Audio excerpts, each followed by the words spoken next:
Salut les geeks, alors aujourd'hui c'est Pâques et je voulais vous proposer une nouvelle vidéo. Alors je sais pas si elle paraîtra le jour J ou quelques jours après, donc dans tous les cas j'espère que de votre côté Pâques s'est bien passé, de mon côté ça s'est très bien passé et d'ailleurs j'ai eu une très bonne nouvelle puisque on a atteint 1400 abonnés sur la chaîne. C'était plutôt une bonne nouvelle donc pour ce week-end de Pâques et je voulais tous vous remercier donc d'avoir rejoint la chaîne et on est de plus en plus nombreux tout simplement à former une communauté. Il y a de plus en plus de commentaires sur les vidéos et je peux énormément échanger donc avec vous et je trouve ça plutôt cool et c'est vraiment une super nouvelle. D'ailleurs j'en profite pour ceux qui sont pas abonnés, n'hésitez pas à nous rejoindre, comme ça créera une belle communauté où on pourra vraiment partager des infos, partager nos passions, bref c'est ce que j'essaie de faire, créer une communauté vraiment autour des geeks, de passionnés sur des thèmes vraiment un petit peu variés. Bref, aujourd'hui on va parler plutôt aux utilisateurs de AirPods puisque j'ai découvert un petit soft assez sympa qui va permettre de pouvoir utiliser vos AirPods comme sur un MacBook mais directement sur un ordinateur Windows.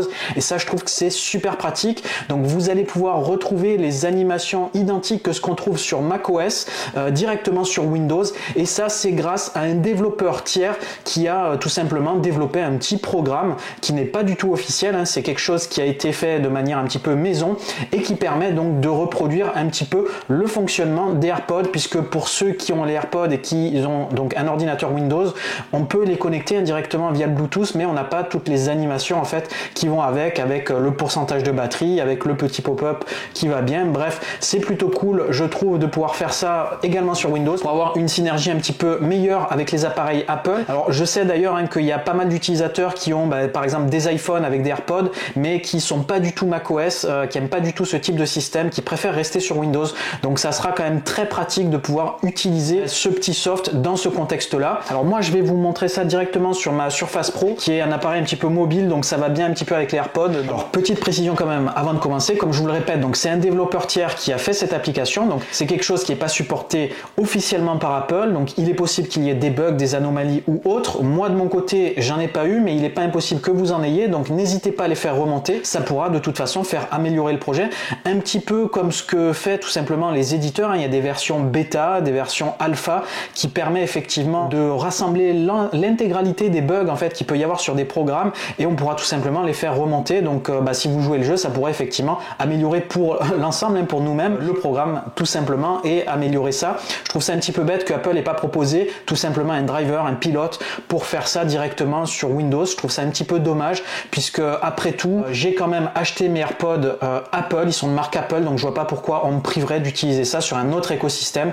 C'est un petit peu dommage. Les autres fabricants, que ce soit des fabricants tiers, généralement ils ont des logiciels sur toutes les plateformes, c'est normal, vous voulez utiliser votre matériel dans tous les supports que vous avez tout simplement. Donc voilà, ça c'est un petit coup de gueule tout simplement chez Apple. Les prérequis pour pouvoir utiliser ce petit soft, c'est pas très compliqué, donc avoir des AirPods bien sûr. Alors je sais pas si ça fonctionne avec toutes les versions de AirPods parce que j'ai vu un petit peu dans le bug tracker qu'il y avait certaines personnes qui avaient des AirPods Pro 2, apparemment il y avait peut-être des difficultés. Donc moi j'ai des AirPods 2 classiques, c'est pas les Pro, donc sur ceux-là ça marche, donc ça doit marcher également sur les 1 je pense et également sur les 3, j'ai pas vu de ticket là-dessus, donc n'hésitez pas d'ailleurs à me dire en commentaire si jamais il y a des difficultés là-dessus, je pourrais les faire remonter au développeur, il pourra peut-être corriger des problématiques. Ensuite donc deuxième prérequis, donc avoir un ordinateur sur Windows 10 ou 11 et impérativement bien sûr avoir une clé Bluetooth ou avoir quelque chose qui accepte les connexions Bluetooth donc sur votre ordinateur. Donc souvent sur les ordinateurs récents vous avez une puce Bluetooth qui gère directement les dispositifs, la connexion en Bluetooth. Donc voilà, c'est les prérequis pour pouvoir utiliser ce petit soft. Donc si vous n'avez pas ces prérequis là, malheureusement vous ne pourrez pas continuer la vidéo et il faudra effectivement avoir tous les prérequis pour pouvoir effectuer ces opérations là. Allez, on va commencer par voir comment brancher les AirPods sur Windows et ensuite on ira installer le programme et le découvrir en images. Allez, c'est parti. Alors donc pour connecter les AirPods, donc ça c'est les versions 2, donc AirPods 2 ça sera pareil pour les autres versions de AirPods sur un ordinateur Windows. En fait c'est pas très compliqué, donc déjà il faut repérer quelque chose. Donc ici vous avez une petite LED qui est éclairée en vert, donc c'est celle-là qui va nous servir de repère pour l'appairage. Et ensuite ici on le voit pas trop bien mais il y a un petit bouton ici en fait qui va servir de lancer l'appairage. Donc quand vous l'ouvrez ici, vous allez rester appuyé dessus, voilà, quelques secondes et ensuite hop, on va faire ça et il va se mettre à clignoter. et c'est là que l'appairage en fait est lancé directement, et c'est grâce à cet appairage que vous allez pouvoir ensuite directement connecter les AirPods à l'ordinateur. Donc vous lancez l'appairage des AirPods directement, et ensuite on va passer là sur l'ordinateur pour voir un petit peu comment fonctionne ensuite l'appairage côté Windows. Alors une fois que vous avez lancé l'appairage de vos AirPods, vous allez vous rendre dans les paramètres Bluetooth. Donc ici normalement vous avez une petite icône, sinon vous allez directement dans les paramètres. Sur la petite icône ici vous cliquez droit, voilà, et vous faites ajouter un périphérique Bluetooth, ou si vous allez directement dans les paramètres, vous allez dans la rubrique Bluetooth et vous allez accéder à cette fenêtre.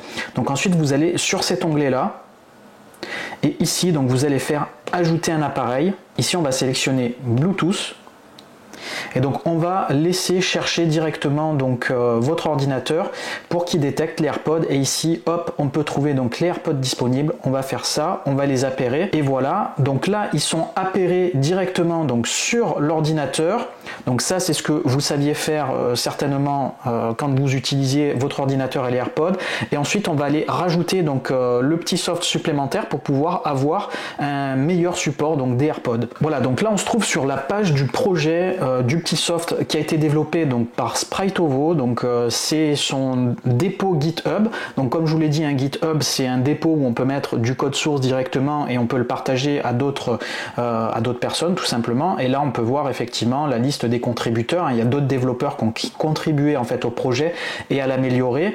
Et ici donc on peut voir la liste par exemple des issues, donc c'est-à-dire de tout ce qui va être anomalie ou bug ou demande d'amélioration qui peut être à demander. Et donc en fait si on regarde effectivement, donc voilà un petit peu à quoi on aura droit une fois qu'on aura installé le petit soft. Donc c'est exactement ce qu'on cherche à faire. Et donc là ici il va directement détecter en fait ces informations là, donc les informations sur la batterie, détection de l'oreille aussi automatique. Il va avoir également le mode low latency, donc en gros faible latence, donc ça va être certainement améliorer la qualité audio au niveau de la latence, et ensuite bien sûr une animation un petit peu sympathique. Donc voilà un petit peu donc tout ce qui a été utilisé pour le projet. Bon ça concerne plutôt la partie développeur, donc ça je vais pas trop m'attarder sur le sujet. Et donc pour aller récupérer le soft, c'est pas très compliqué. Ici sur la partie droite vous avez Release, donc en fait c'est là-dessus qu'on va pouvoir retrouver les différentes versions du projet. Et là ici donc on va prendre la dernière version, et là donc il y a le changelog donc qui donne un petit peu les améliorations et les corrections qu'il y a eu. Et ici si on descend un petit peu, on a le .exe, donc le petit installateur qui va nous intéresser. Donc on va cliquer dessus, ça va l'installer, et ensuite on va pouvoir directement aller le récupérer. Alors une fois que vous avez téléchargé donc le petit soft, vous vous retrouvez directement sur votre répertoire de téléchargement ou le répertoire où vous l'avez récupéré, il faut ouvrir ce répertoire, et ensuite donc vous avez ici l'installateur pour permettre d'installer le programme. Vous double-cliquez dessus, vous avez l'habitude, voilà. Donc au niveau de l'installation, donc c'est un truc assez classique, il n'y a pas de particularité, donc vous pouvez mettre suivant à tout, il n'y a pas vraiment de truc caché ou autre. J'ai testé de mon côté, il n'y avait vraiment pas de souci.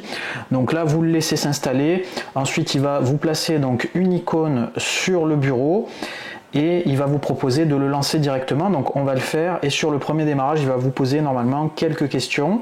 Donc on va voir un petit peu si là il me les propose puisque je l'avais déjà installé. Voilà, donc il vous met un petit message de bienvenue, on va faire OK. Donc il demande si on veut le lancer au démarrage, donc on peut mettre oui, si on veut brancher nos AirPods assez régulièrement.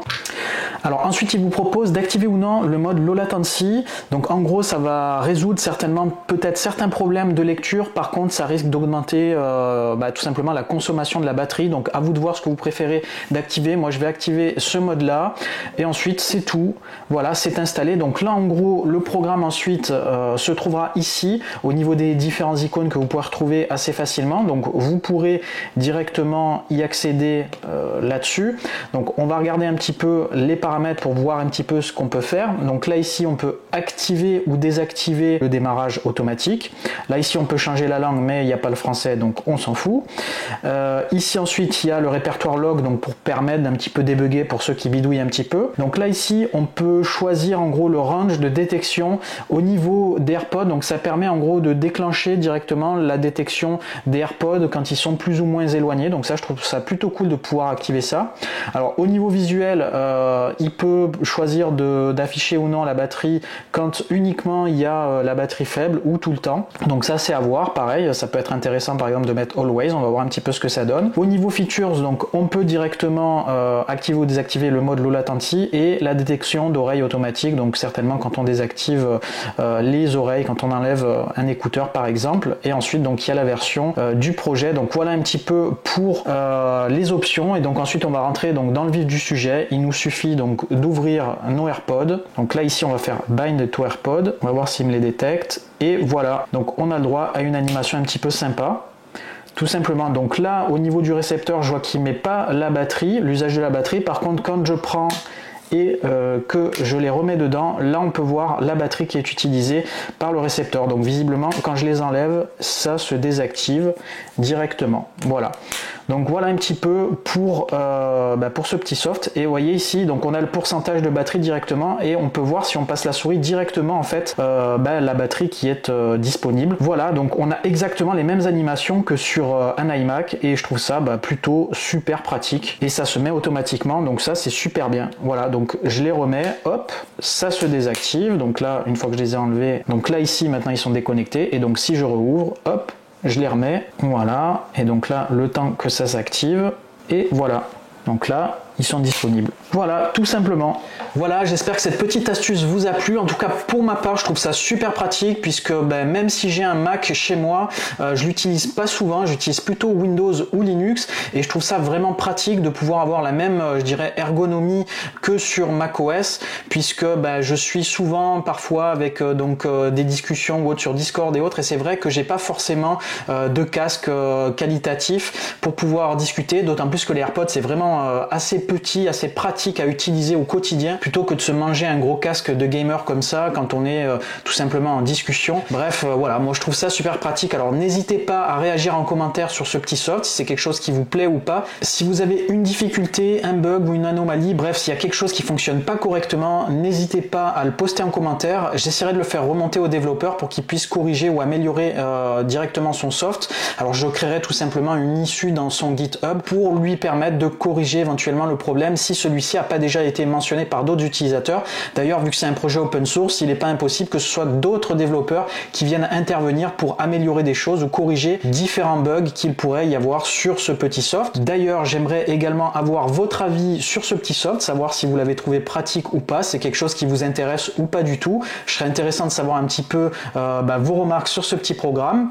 Alors, j'en profite également pour ceux qui découvrent cette chaîne, qui connaissent pas du tout la chaîne La Revue Geek. C'est une chaîne que j'anime, sur lesquelles je partage des tutos, je partage également des trucs et astuces, je partage également des tests produits, des unboxings, bref, tout ce qui touche un petit peu mon univers de geek. Donc si vous êtes aussi un geek, n'hésitez pas à rejoindre la chaîne, puisque on est à peu près 1400, et du coup ça me fera plaisir de vous compter parmi nous. D'ailleurs, je trouve que ce format de vidéo c'est plutôt cool, parce que ça me permet moi de découvrir des nouveaux softs et de vous les faire découvrir aussi. Généralement je trouve que c'est des trucs super pratiques, donc j'aime bien vous les partager. Donc voilà, si vous vous abonnez, vous pourrez découvrir aussi des nouvelles choses, je pense, que vous ne connaissiez pas, et peut-être que vous-même vous pourriez me faire découvrir des choses, et c'est ça qui est plutôt cool, c'est pouvoir créer effectivement une communauté. Alors vous pouvez également me retrouver donc sur les réseaux sociaux, donc sur Twitter, sur Instagram, sur TikTok. Bon, je suis pas très actif encore sur TikTok parce que c'est un format un petit peu nouveau, un petit peu différent, donc il faut que je trouve un petit peu la manière de communiquer avec vous de manière un petit peu différente pour que ce soit pas forcément redondant avec la chaîne. Et vous pouvez aussi me retrouver donc sur le site internet larevuegeek.com, donc c'est le site que je développe, sur lequel vous pourrez trouver donc